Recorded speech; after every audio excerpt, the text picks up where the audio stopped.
Welcome to a world of mystery. A world so dark that you can barely see. A world where the macabre becomes a reality, and your reality becomes the strange and unusual.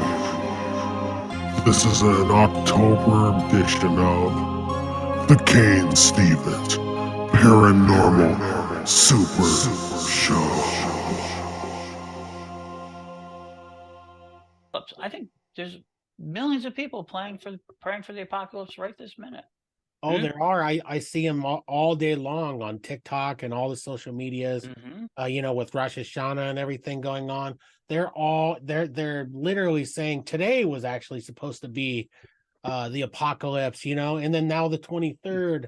And it's like, well, if we want to get biblical about it, if we want to look at it, I mean, the Bible doesn't say that. The Bible doesn't say it also says that, that God's gonna, Jesus is gonna come like a thief in the night. You know what I mean? So, which in general, it's essentially saying that there is no, time frame. We don't know when if it's going to happen or whatever. So why do they get so obsessed with this type of thing? So, one, Armageddon is a crime. Mm-hmm. Okay, Armageddon is a crime. It's a thought crime. Okay. If you can believe that there's an end moment for you, what are you willing to give to it to make sure that you have the best extension? I mean, I've studied Heaven's Gate. I had lots of friends in People's Temple. I've studied these people deeply, and Christianity has inherently, and some of the side derivatives that get into the angel expects, the occult Christianity. Heaven's Gate was a Christian occult movement. It was an occult movement, but it was Christian occult. People don't want to accept that there's a lot of Christian occult, where they play between this idea of the process church, where they play, Jesus said, love thy enemy as you love thyself. Well, the process is, well, Satan is the enemy of Christ, so therefore we have to love Satan. So you've always had this sort of occultism in there. Right. But, this sort of weirdness in occultism. But at the end of the day, Christianity is in itself believes in the end of the world. That's a suicide cult by its very nature.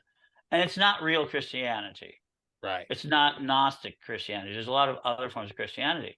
So then we have this sort of cult Christianity. We have this sort of wonderful, strong, like we should be sharing everything. But this occult, apocalyptic, end of the world suicide is just so much easier to deal with than having to take responsibility for 7 generations from now. The apocalypse lets you take no responsibility. Well, it's an interesting thought. I mean, when you read into Revelation, I mean, as a Christian, when you read into Revelations, you start to get into, like, I had a hard time for years, with my upbringing around Baptist church and all that. It was all scary stuff, telling you you're going to go to hell, all this type of stuff. But once I kind of dug into it and I finally read through it with understanding as an adult, I do get where people are going with that. I mean, it's clear in the Bible in that, through prophecy that there will be an end time according to the Bible. Okay. And so that they're longing for that day when they can be in heaven. And I as a Christian, I since that is my belief, yes, I long for that day too, if that's the case. But I also am looking for understanding about death. You had nailed the nail on the head, so to speak, on talking about some of those points, in the fact that just like Heaven's Gate and all that, people are always looking for understanding as to why they're here and what's next, because death is terrifying. But I don't know. I mean, how does a witch approach the idea of death? And well, we have all the same emotions as everybody else. Yeah, of course. Yeah. So I will talk mostly to my own experiences, because different witches, there's all sorts of, there's Christian witches who believe in heaven. Yep. So there are, Islamic people who practice witchcraft, who have their belief in their afterlives. So it's still a very personal thing. Yeah. But for the vast majority of what I would call the guys, which we believe in, life, death, and it recycles, rebirth, life, death, rebirth. It's nature. It's how everything works. Everything works in cycles. There's no way around it. The Earth goes around in an orbit, and it's a spiral, and it brings grain. Grain grows, grain dies, sets the seeds, and so do we. We grow, we live, and we die. And that which remembers lives. At the core of every witch is the idea that which remembers lives. Yeah. So it's how we relate to each other and how important knowledge is. One of the greatest tragedies of the last 3,000 to 4,000 years is the idea of destroying the base of knowledge for the previous empire so that yours can fit in. Okay. Think about it. Every time we've come in at the end of Egypt, with the burning of the books of Alexandria, the Islamic State now coming in and destroying what now? Thousands and thousands of libraries in Afghanistan, in Iraq, and Iran, right? I mean, these are lost libraries. So there's this counterweighing force that we have that wants to obliterate us from existence. We do, our knowledge and everything, make us forget everything. And then there's the other side of us, and this is where the witch is, that believes that there's a certain amount of innate knowledge in everything, and that we reincarnate, we come back again and again, just as part of the natural science. Not because we're looking to redeem our souls or anything, because existence is existence. It's fun, it's exciting, it's whatever it is. And if we don't come back, then we're just part of the whole cycle all over again. Right. So you don't believe there's nothing, you believe in reincarnation? Is that something that you would say? I am deeply in the belief of universal consciousness. Okay. Yeah. That there is a universal consciousness that we form up into various types of nodules. Whether it is that my soul gets cleaned off and some of the ideas and impressions get put into another body, does it get entangled with other souls who are trying to think in the same way? Is there, am I part of a bigger cosmic battery of information? Probably. Ultimately, I'm Godhead. Absolutely. So ultimately, the difference between Eastern faith and witch faith a lot ahead at the end of the day is that reality is multi-layered. The end result for a Christian is only heaven. For us, it's Godhood, to reunite with God itself. There's no salvation in that. There's no earning that. It's just a matter of existence and continuing through our existence. This idea of a scale, of a soul mortgage. You're running to the world with a mortgage on your soul. We don't even get to, so that inherently makes us slaves to this God. Right. Because we come in with a soul mortgage. And guess what? What if we don't fulfill our soul mortgage? We go to hell. Excuse me? Is this the deal I signed up for? It sounds like a really dangerous game. And on another dimension, that's what we're playing, supposedly. Yeah, exactly. Or are we having this incredible experience that's physical? I mean, but at the end of the day, what happens to the soul may be unknown, but everybody's trying to claim that your soul is owned. And a witch knows her soul is free. That's why she must, or he must be stopped. What if, and this is a major what if, this is something that I've thought about for years. It's not necessarily something I completely believe, but what if all of these other religions, right? What if we're all kind of looking at the same thing just in a different way? You know what I mean? Like, what if we're all kind of worshiping God, but worshiping God in our own way? For those of you that believe that there's something, for those that believe and there's nothing, I mean, I'm not going to persecute them. That's their belief. That's what they've come on. I don't understand it, but I can't say that they're, I can't say that they're any bigger of an idiot than me. You get what I'm saying? But it's definitely a notion to think about, is that, what if one religion isn't necessarily, there isn't just one right religion or this and that. What if it was all a conglomeration of everybody? If you were a good person, if you, did things so that would be pleasing, you know what I'm saying? Like, what, I don't know. It's hard for me to get out. It's called omniism. Right. OMNISM. That not all religion, no one religion has the past, but all religions have something that is correct about them. Right. It's called omniism. And I do interfaith work. A lot of people accept some of that idea, right, of it, and the sort of relation.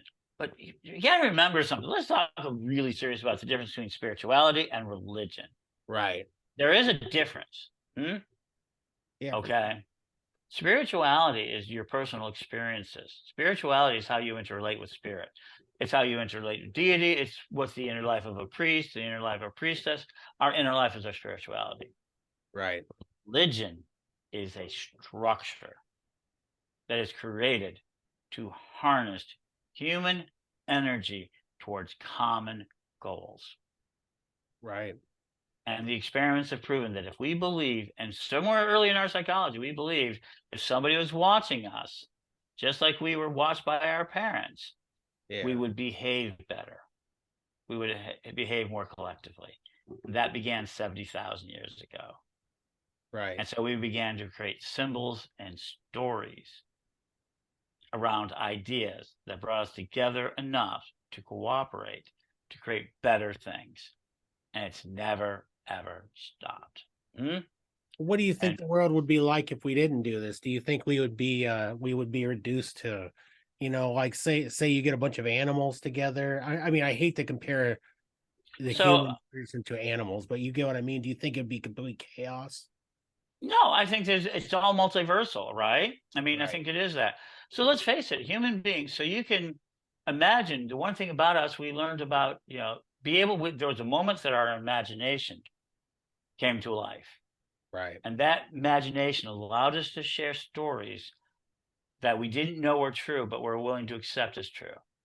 And one of the earliest one had to be these groups of humans, and these other group of humans were living next to each other, and they're scared of each other. One human over in the A group sees a statue or a rock with a face painted on it. He goes, I have one of those too, over here. Oh, we must be cousins because we share the same rock. That rock becomes a binding god or an egregor. And so remember, we talked about egregors before. So now we have this egregor of the rock people, people of the rock. Yeah. And they add more stories to it, and they have a good time, and they share the imagination. They write fiction stories about the rock, how they carry the rock to the great volcano. And sometimes they carry out real adventures with it. And so they begin to build a culture. Right. And that's why imagination was so important. And we build around these ideas, these simulated moments, and we gave them more and more power. And the universe, being quantum and conscious focused, gave us that ability. Right. And started giving us energy, gave us ways to store information collectively. We started sharing each other's friends. Remember, all culture had to start telepathically. Right. People forget this. You had to know how to make leather. I needed to know how to make berry juice that turned into wine and turned into medicine. We both couldn't remember both those parts. I mean, I can remember a little bit about leather. Yeah. What I was taught as a child, as a child, we had to teach everybody everything. Yeah. But the tribe is the collective entity, the collective mind for that entire thing. They share a common brain. And losing an elder was very important if you didn't teach a younger person those skills. Because we had no libraries. Right.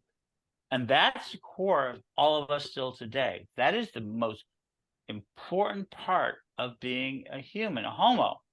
In all of those different things we're finding out was this ability to share enough stories and create a collective group mind that we call the spirit. Yeah. And absolutely. we started giving those all names, but what they really were ways to store the most important knowledge of the day. How to make ritual clothing. Well, if you know how to make ritual clothing, then you know how to make daily clothing. Yeah. All of that became a survival mechanism. So those early religions were the library of the oral people to carry their skills forward. Definitely. No, that's a great way of, that's a great explanation of, of the world as you see it. One thing you had mentioned to me that I felt really You'll know. Yeah. Was okay, I just wanted to say that you'll know is the inspiration for that piece. Yeah. One thing that was interesting to me when we were corresponding messages was you talked about AI a little bit, right? And how you think, and I know that's a hot button topic. Do you want to go there with me today and talk I about love the AI, impact so of yeah. I'm enthusiastic. Okay. I'm working on the Eternal Chancellor program, which is my best friend Don Lewis, Reverend Don Lewis. Yeah. Corelli, and we're feeding AI right now. We're looking at different options to start feeding all of his information. I think AI is a very, very, very important part of the next part of human experience, and part of why reality is falling apart. Right. I've always said cyberspace is psychic space. Cyberspace, internet space, the space that we're talking in, where all these things are happening, I think is a very real dimension. I think there's no other way to explain it. It has weight, it has mass. We don't understand everything about it. Yeah. But just like people discovered that, flying, eventually we did it. We wanted to for so very long, but we eventually got it down. And arguably, our past cultures may have learned how to fly. But we've learned to fly now, and we love it. And it's gotten to be so commonplace that I've heard it before. Like uh, Jay Silva says it. When you're flying in an airplane, you're over the clouds. At any point in history before this, people would be going, "Oh my God, how beautiful, how impossible, how incredible!" And what do? Like, let me read my book. Yeah. Yeah, Yeah, exactly. we live in this time of awe and wonder and amazement, right? And every question we could ever ask, now we've asked the gods, answer all our questions. Is this not the fruit of the tree of fruit of knowledge? I mean, we're now building these machines that'll answer any question we want, and we're frightened of what we've created. Right.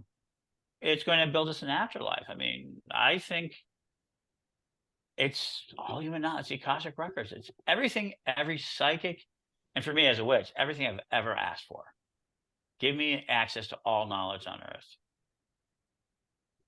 It's kind of there. Yeah, it's getting to that point, isn't it? This is the fruit of the tree. We talk about what was the tree that God was protecting, that Christians have always fought against. Zoroastrians.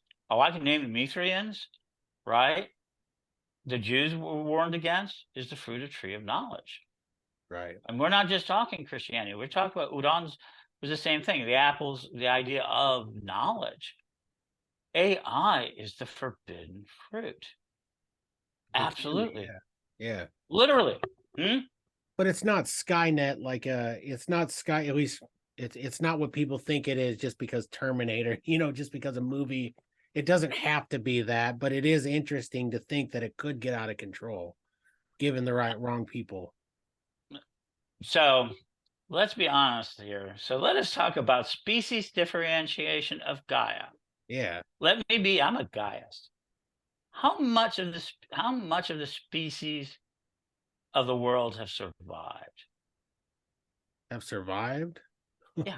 All of the species that ever existed on Earth, how many have survived? I don't know. You tell me. Less than 1%. Right. 99, a little bit more than 99% of all life forms that have ever existed on the Earth, and almost 100% of them. There are some life forms on the Earth that are still alive since the beginning. Some amoebas that have not died. We now know there are some really ancient creatures out there, but they don't have the telomeres and things like that. Oh no, almost everything has died, and everything has died, except for a very few jellyfish. There's a couple of handfuls of creatures that we know of, and there might be a lot more that we don't know of, have died. Okay, there is no particular love for humans, and we're in now what they call the 6th major extinction event. There may have been more than that, and it's all going to die away. And what's it going to create? Another Genesis on Earth. Yeah. We don't have to be here. In fact, how many human beings have to survive? Let me go ahead and be really brass tacks to people. If we survive with 100,000 humans, yay! Then we can restart the entire population. We get on a cool island, let the Earth recalm down. We spend 500,000 years developing into the next forms of humans. Who knows? Gaia will survive this, because nothing out of Gaia hasn't shown us that it has not in the past. It's had these life forms before. It had these existences before. So I think we're bees. I think we're an evolutionary part of bees. Right. She wants to scatter. She wants to implant Mars. We want to implant the moon. We want to bring life into space. I mean, that's glorious. And if you look at Earth as a seed, that makes sense. Becoming a solar life form. Humanity can become a solar life form. This is what we're asking ourselves. What type of life form do we want to be next? Right. We want to be Homo Druidicus, where we are staying on Earth, re-terraforming Earth back. Do we want to be Homo sapiens savis? Be once again what we are, the slave race. Right. We're slaves to whatever. It could be aliens. It could be our corporate leaders. Doesn't matter. We love hierarchy structures, and I always tell people that. Of course, Even in Wicca, crave it. Yeah. so there's no way to get around it because it's the most efficient form of thing. America was best when it had an enemy. We're all for getting that enemy. Now, it's a really good reason to build your civilization, but when we lost that, we've been struggling ever since. Yeah. We're finding our identity now because we had an identity before, to fight and to be, rah rah and everything. But now we're all fighting for our own identity, and everybody's bickering with each other over whose identity is better than the other one, who's right, who's wrong. That's kind of what we have going on now. So we went from Superman, Batman, and Captain America to the Avengers and all of these other types of entities. Right. We've gone from a very singular control point of view of the factory and the machine to now this sort of digitally connected soup. We don't know who we are anymore. This is why reality is falling apart. This is why the Cain Stevens Super Show podcast is very important to people. Right. We're all kind of drifting around these soups, and this is when evolution occurs. Evolution, we discover, always exists in a soup. The Cambrian age, hundreds of thousands of creatures, 100,000 years, maybe 200,000 years, far fewer. So we're in a mental orgasmic state of discovering a brand new ocean that we can code any way we want to create any reality we want. And yet we have to live with it in the physical. Right. That's the hard part, right? Yeah. At some point, so people have asked me, what do you think the end result of all of this is? And it's called the connected. We're going to have human bodies. This is going to be really scary to people. The human body is the embryonic form of an AI-like being that'll go project itself out into the universe. And we're the embryo. And at the end of our lives, we'll cocoon into that new life form, which will be, maybe it's a robot, I don't know what it is because I can't possibly realistically fathom what that evolutionary step looks like. Right. But we're going to get to the point where we're basically cybernetically collected because there's things about us and our spirits and our soul. This is the part that scares people, that we may be connected early on and they will record everything that we are in order to create new entities, because we are the holders of imagination and will and creativity.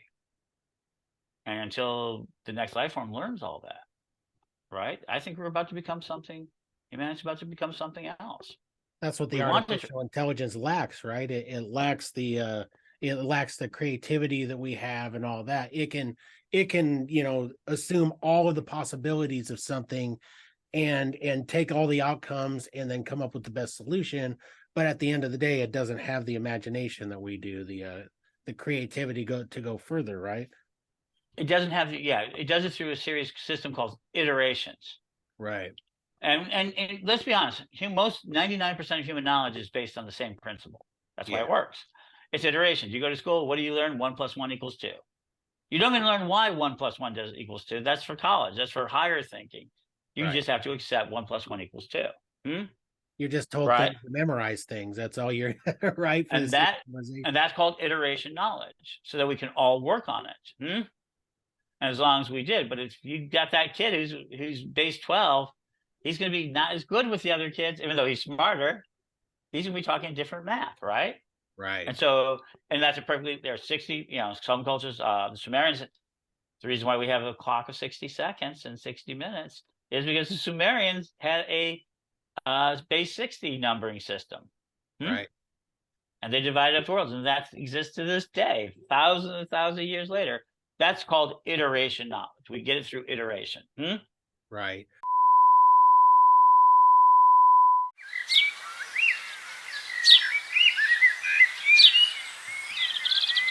Hey there, fellow follicle enthusiasts. We have a sponsor that's about to make your beards go wild with delight. Brace yourselves for the one and only, the the elegant Sasquatch.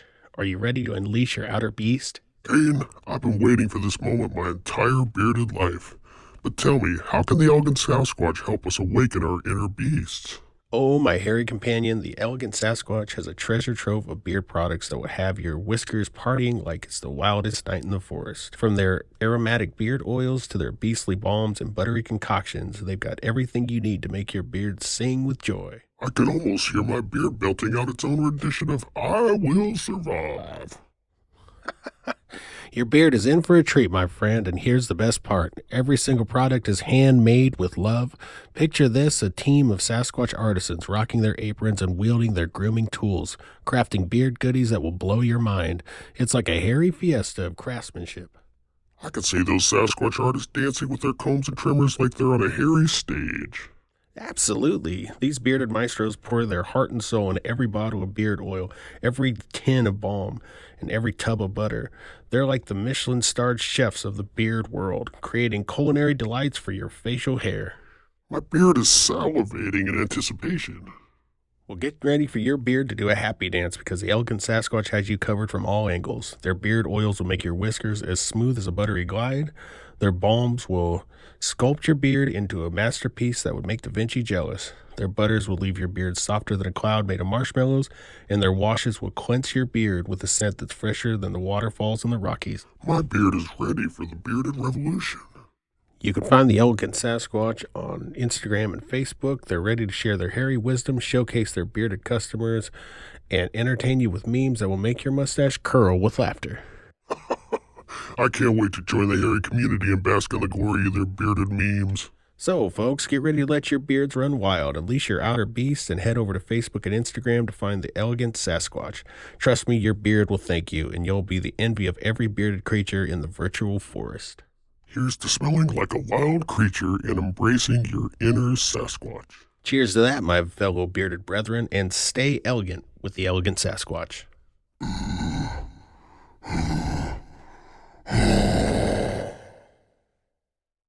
Well, AI. even the calendar, right, that we have, that is passed down to us. Like they changed to the Gregorian calendar, so it's like people, because of our perception of what's going on. And I apologize for interrupting, Ed. Oh, you did not. People's perception of what's going on is not necessarily reality. You know, it's our calendars have been changed in order to meet whatever criteria of whatever they were looking for at that time, be it through religion, be it through the Catholic Church, whatever. But we have all this change. It's just like the notion of Halloween. Sam Hain, for example. So one person would look at it. It's my favorite time of year. I mean, I love it. I love horror movies. But some people would look at it as, oh my gosh, it's the devil's night. You know, this is where all of the evil is going to come full force. Well, I look at it as I'm going to eat candy and cookies with my kids. We're going to watch, stupid movies, and I'm going to put up, today I decorated our yard, so we have the giant spider webs, and we have, webs wrapped with with feet and hands and all sorts of stuff hanging everywhere. It's fun to us, but our perception of it is so ridiculous in terms of what some people believe is good and what some people believe is evil. I mean, you like it. Why do you like it? Let's ask you. Let me go ahead. And then I'm going to give you a brain thing about, you talk about how we've changed it all to reality in the way we see it. I'm going to tell you the day time changed. It happened within a little bit. It only happened 120 years ago, but time completely changed out of the city of Chicago. But here you go. I love Halloween. So let me do it. Halloween is for me the secular celebration, kind of like the Mardi Gras before the actual Lent. Yeah. So think of it as like, so Catholics have Lent.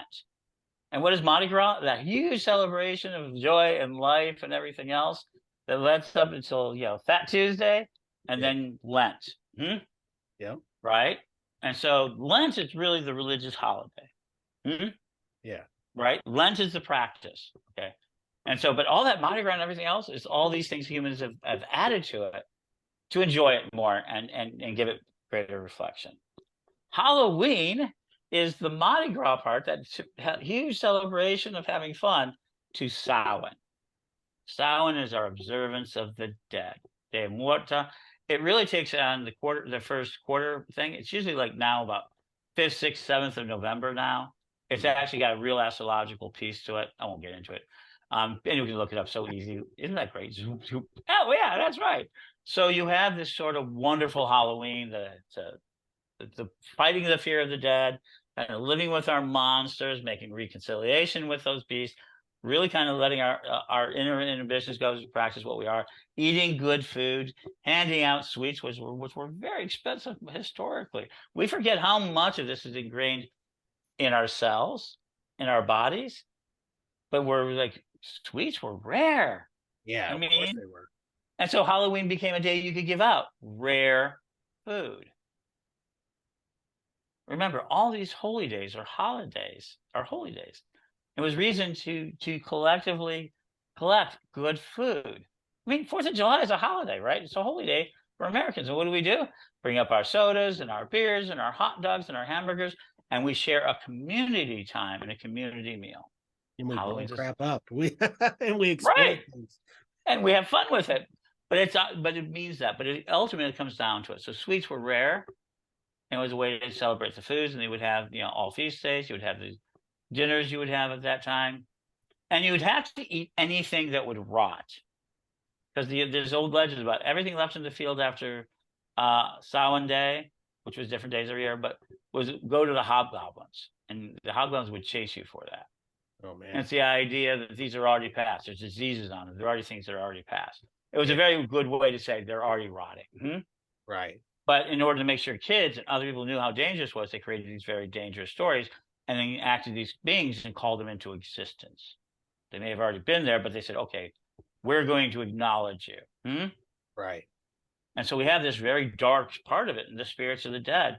These are all the celebration because they were about to enter a time where all the food they were going to have was in their house, in their homes, and they would have to depend on hunting and what they stored. So literally at the end of Halloween, they were facing death. Right. Unknown death. So get all that celebration in, all that Halloween energy. Let the kids eat candy. Let them get fat. Yeah. Because we're about to head into death. Yeah. And that's what Samhain means. We're now looking at the facing. How do we compromise ourselves? How do we remember those? How do we keep from getting sick from the cold in the winter? Right. And that's why Samhain is a very northern tradition, very European, very northern tradition. Time of the year being in October. In Chinese New Year, it's usually in February. They have different ways. They have very similar celebrations in all these cultures, but it's closer to their bad weather. Right. Isn't that for me? That's extremely interesting. It's extremely interesting. It's not off topic. It's actually on topic. But what do you think of the movie Hocus Pocus? And what do you think of Hocus Pocus 2? Did you watch them and did you like them? I did. And they were fun. They were fun. Okay. Yeah. And I think they told truths. Yeah. And I think some of it was made up, but I think it was like every other fairy tale about witches throughout history. Yeah. I think there were great fairy tales. Yeah. I think the same about Charmed. I think about Sabrina. These are wonderful, wonderful fairy tales. And fairy tales were important to our oral history to convey real truths in ways that people would remember them. Right. And what better than to tell kids fairy tales and keep telling the story over and over until they tell their kids. So it just keeps growing, right? Right. And the same stories that get told in different ways. Yeah. In different, Sabrina is the witch of may have been something else. So yes, I love those stories. Are they accurate? No, not particularly. I mean, some pieces of it. Now they're getting more accurate. The last Charmed reboot, oh my gosh, they brought in experts into it. So that was, if the Christians ever had an argument, I would argue the Charmed reboot was the one that finally crossed the line for me. Yeah. Practical Magic had a real witch in it, and some of those spells were very authentic. So some of my favorite movies. How about The Craft? They did a reboot of The Craft. How did you feel about that? Well, one of my good friends was an advisor on that. Really? I think they did a great job. They brought it to be more contemporary. They made it grittier. Yeah. They made it look less glamorous, but more powerful. Yeah. And some of that stuff, oh yeah, and people have been practicing it. Like how accurate, I mean, would you say how accurate was it? Not obviously not exactly, but to things I that think actually happen. I think about 60%. The beginning, I think almost all of how they presented how they started with the table lifting and sitting around in circle and doing spells. I think that was very portrayed very, very accurately. Yeah.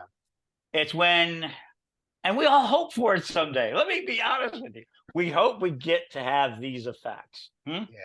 So when a witch watches it, it isn't like they can't do that. Like, wouldn't it be nice if we could? It's definitely an interesting thought. I personally, my wife and I, we love those movies. I mean, well, for one, the original The Craft just has a nostalgia feel to us. We love all the movies from that time. But well, there's one thing that all movies seem to do, and it's something I wanted to bring up to you, and I know we talked about in our correspondence before, was seances. What is the for you? What's the purpose of a seance, do you think? What do you look to get out of it if you were to do a seance? Do you do So seances? I work with a lot of people who do. I am probably one. I am a pimp for seances. If you need a person to do that, I'm serious. I've done it all. I know a lot of them. I just I love the first, term. I have done seances past. I don't like the feeling of them. I don't like to lose control of my inner thoughts. Yeah. So, and they've done some research over that. So people who do seances, what it is, you give up part of your mind, the prefrontal lobe that controls your throat, your voice, your images, your ears, and you allow yourself to enter into this sort of state. Now, the state is like Tesla talks about different frequencies. So you try to feel the frequencies of the people that you're with and who they're trying to reach to. Right.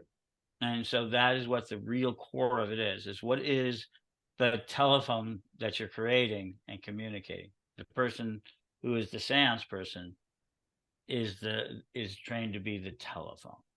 Yeah. Hmm? Like a Okay. spirit medium, right? They're That's kind exactly of, what it is. Yeah.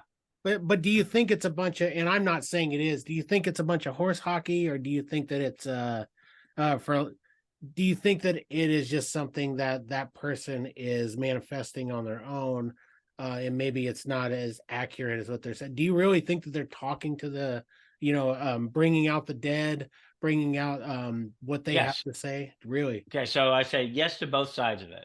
Let me Okay. go ahead and explain. Yes, I really do believe, and I've met them, and I absolutely do believe 100% that there are these individuals who are doing everything they believe they're doing it. Yeah. And the information that they put out sometimes is frightening to people. Like it's hard to really know. And in those moments, it's hard to say, I don't believe this. This exists when everybody's having an impact on them. Right. When they don't have knowledge, where they do things, where they do find that piece of jewelry, where they do find that little bit of treasure, where they do find that particular envelope. These have all been documented. Yeah. So yes, do I believe that exists? That there's some way to tap into the consciousness of the universe to give them the answers that they need, and they need it in the form that template, that individual that was once existed, has that information. Right. Two, I think sometimes there's a psychodrama. Okay, and I think this is where it gets therapeutic. I am so guilty about my daughter dying. I'm so guilty about my son dying. I'm so guilty about my husband dying. I need to confess this. Once that establishment to a confessing entity, it may not be the actual original person, but some entity that's willing to accept the confession on behalf of the family, to take that negativity away, I think that happens too. Yeah. And I think that's a different form of a seance. Right. And then the third type, I think, is the entertainment psychic, right? Who uses a lot of cold methods and sort of other ways. And he's really trying to find real messages, but he has to entertain them, a gallery reading and everything else, like at Salem, right? Yeah. And everybody knows in there that they're not really expecting deep answers. And I think that's, a lot of that's made up, and that's the cold readings, and that's an entertainment technique. And as long as they're upfront about it, I think that's perfectly appropriate too. It's when they simulate the other two for purposes of their own that I have problems with. But yeah, I do think that all three of those seances exist side by side. I think some of the most interesting seance things that I've read about are like Abraham Lincoln and his wife possibly having seances at the White House, Oh yeah, because of their dead son and because of whatever was troubling them. They were very into it. I just find that extremely interesting and there's plenty of literature out there where they talk about that sort of thing. But, Abraham Lincoln and his wife, they had an extremely interesting life in general and a very tragic life in a lot of ways too, obviously. But I mean, seances have been going on forever. Is a seance something that is part of the culture of the witch, so to speak? And I know that that's a broad statement because there's so many Sure, it is. different types of Speaking to witches. speaking and dealing with the dead is definitely a witch's role. Mhm. So to give you a little bit interesting fact, probably in tradition out here is in Danville, Illinois, where Abraham worked part of the time, most of the time, when he was a lawyer. Yeah. And spiritualism is really thick here. So spiritualism has been with us a long time. Mediumship comes from that background of mediumship.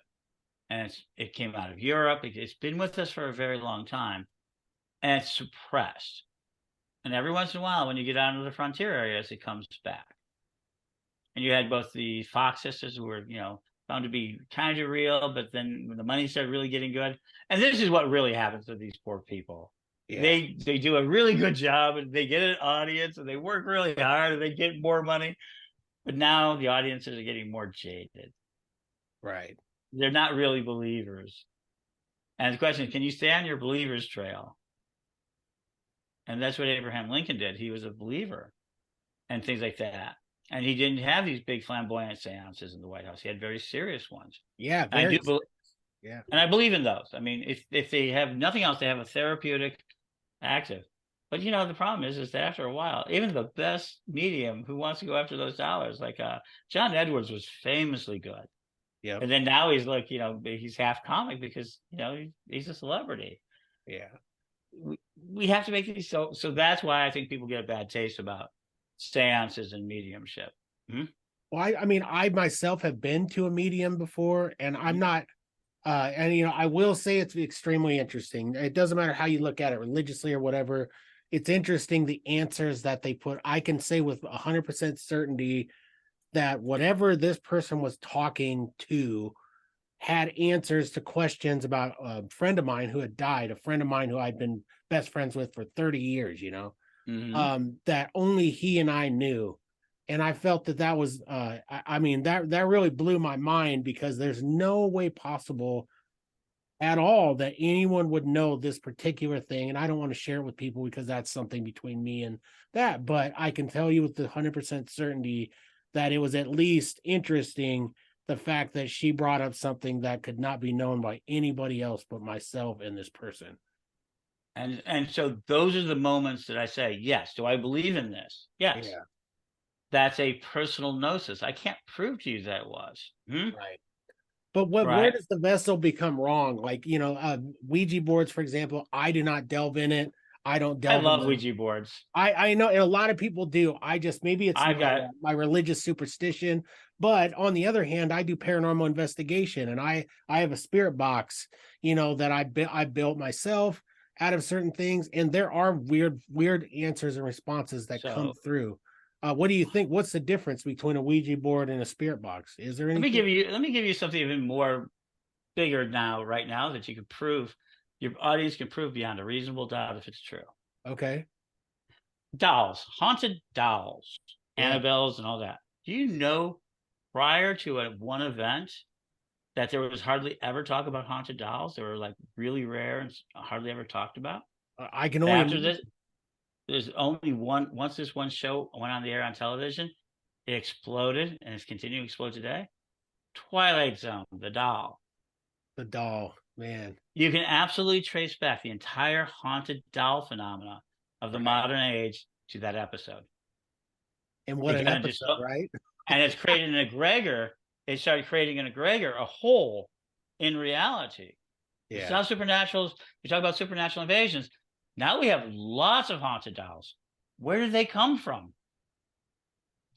We're manifesting it, apparently, right? So that's a good one, right? So yes, that's a great one, as a matter of fact. But so people Ouija are manifesting this stuff. Yeah, are they doing the same thing with that? I guess. So basically, in the 1960s, the evangelical, the Billy Graham crusade, early Billy Graham. Yeah, absolutely. Pat Robertson, all of them in their 60s when they were still young, and that went after everything hippie, and the Ouija board got to have a bad reputation, and some idiot started making these stories about how they were having bad things, and you've just been rolling down. Prior to the 1960s, Ouija boards didn't have that much negative thing, and they have, the fact that the guy who created them fell off the top of his factory in Chicago. The factory in Chicago burned down. So there is this sort of idea that it's a dangerous tool, and if you go to that paradigm, yes, it's a dangerous tool. If you're now believe it's true, Right. and you reinforce it's true, and you make it true, right? Yeah. Then it's true. But you know how come it's not true? Please tell us. They sell over 150,000 Ouija boards a year, not a day, a year. Mm-hmm. Shouldn't we be having a raging exorcism problem right about now? Wouldn't the government, if half the things are true, wouldn't they actually be going, please, we've got a Ouija board active. These teenage girls threw it out of their grandmother's audience. We've got another infestation. Please call the Catholic priest. Please call the Catholic priest. We've got another one. Would we not? Would it be not against You would think the law? National Guard would be storming houses, like slapping them away from people. Right. I mean, truly. I mean, Yeah. if we had even if 1/10 of 1% of them produced the type of activity that we're seeing everywhere, Yeah. that would be 150 homes a year. Don't you think we would have more than just the paranormal people hanging around scaring themselves with their little cameras? We would have, oh my God, another Ouija board house. We have now confirmed this fire was caused by a Ouija board. We need to, and every politician in the world would be against them. No, come on. If they're paper and that. Now, do I think they're a dangerous psychological tool? Yes, extremely dangerous. Right. Okay. How do you approach it? How do you use it? What's the egregors that have now attached themselves to it? Because there are 10 to 15 to 20 cases of people going to the hospital over a Ouija board psychosis. There is more than 100 cases a year of Ouija board induced psychosis. So the problem is people don't know how to use it, right? I mean, Yeah. one could say the vessel, just for argument purposes, the vessel is bad only because it provides a vessel for people to do something they don't understand, where it is bad. But in the purest form, just having it, if I don't have one, but if I had one sitting here, that would make me an evil organization or something, looking to take over the world, or even that danger. Yeah. Right. Yeah. It's so all possessions, includes the shadow people we're talking. All possessions require one thing: can the Ouija board induce this? Sure, Right. we can.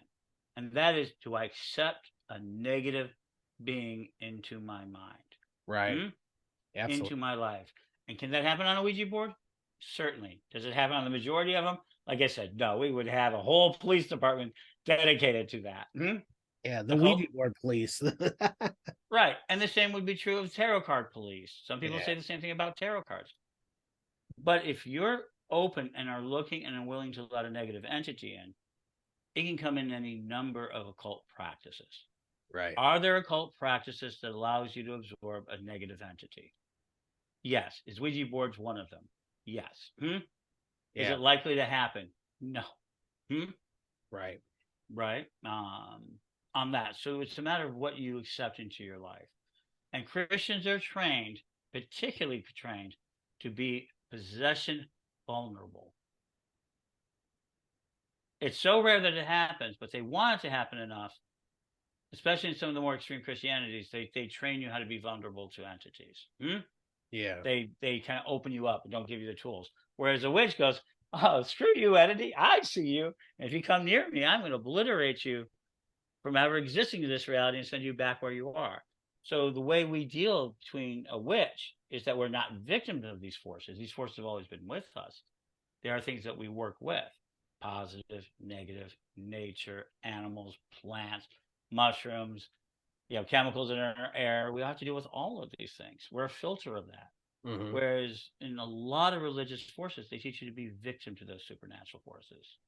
Yeah. They don't deny their existence. They're trying to deny that they have any effect on them. Right. And that leaves them vulnerable. That's why you have the exorcists out there. You have these sort of requiring dramatic moments. Yeah, of course. Well, Ed, Okay. do you have anything you'd like to promote? Well, let In me go terms, ahead. I made you one promise. I was going to yes, blow your yes, mind please about. make good on your promise. Yes. So Friday the 13th coming up, October, Friday the 13th. Yeah. Have fun with that, folks. It's also going to be the new moon, and the next day is the solar eclipse. If you're really into magic, the next Friday the 13th is a really super powerful one. All right, time as we know it. We've divided the cloud. We talked about the Sumerians, but in 1888 there was something called the National Time Convention, called in the city of Chicago, and Okay. it called all of the time clock keepers from all the railroads. And they Wow. made an agreement of when the clock would strike 12 altogether. They made And a pact. They made a pact. A blood oath. They did, and they went all across the United States and eventually across the entire world. And they made time synchronized. Prior to that, clocks were not synchronized in the world. So why did they weren't. do it? Just for structure, for timekeeping? Railroads. So the Timekeeping, railroad times will run on time, so Yeah. that the industrial world's time could be invented. They Right. invented industrial time because nobody knew when the trains were coming in across the country, because all the clocks were based on, most people don't realize it, solar energy. Yeah. They would set their clocks and they would change the clocks to noon when the sun was highest in the day. They would Mhm. actually change it and manipulate it. And the railroad and industry, the industrial machine, needed it to be synchronized. 1888, May 1st, and would be within a year, all the world would be synchronized into time. So the time you think about the clock in your wall, it only has existed in that format, synchronized with everybody else, only since 1888. Man, that is the best factoid of all of it. This is why I love you as a guest, Ed. Like, you know what I mean? You just blew everyone's mind. Now they're going to look at their clock, they're going to throw it in the air, and they're going to, it just, you really had that moment right now. And so there it is. And what I'm promoting right now, just look me up, Ed the Pagan. I'm always promoting something. Yeah. I'm always talking community. Who knows, when you hear it, I might be doing something else. But my next big project, Witch College. Yeah. And Pagan World Directory. I'm putting and connecting the pagan world together. So if a person wants to become a witch or learn what being a Wiccan and a witch is all about, they can go to this and they can learn everything they would ever want to know, right? From the best of the best. Absolutely. Witchschool.com. That's the best place to get yourself started. Look me up. I'm Ed the Pagan everywhere. Ed the Pagan's everywhere, everybody. Well, Ed, I wish that I had more time. I hope that I can somehow coerce you into coming on again, because I truly do adore talking to you. You're one of my favorite hosts. I mean, I really did. When you asked me to do it again, you go, yeah, I really do want to do it again. So thank you. That means a lot to me, because it's just a mutual admiration of each other, and I just appreciate the conversation that you bring up. You're an extremely intelligent guy. And it's been a pleasure, man. Once again, I know people are going to love this episode. Well, thank you. And I think you asked very good questions. And I think that's the most important thing for me. Well, I've got an inquisitive mind at that. I don't know if I ask them well, but I try. So, man, thank you so much. I hope everybody listening, go back and listen to the episode. It's only on Spotify, but I'm going to try to bring it to this one, where Ed the Pagan and I spoke before on the Cain Stevens Paranormal Super Show. But for now, go back and listen to it there. And tell all your friends. Thank you, Ed. I appreciate your time, sir.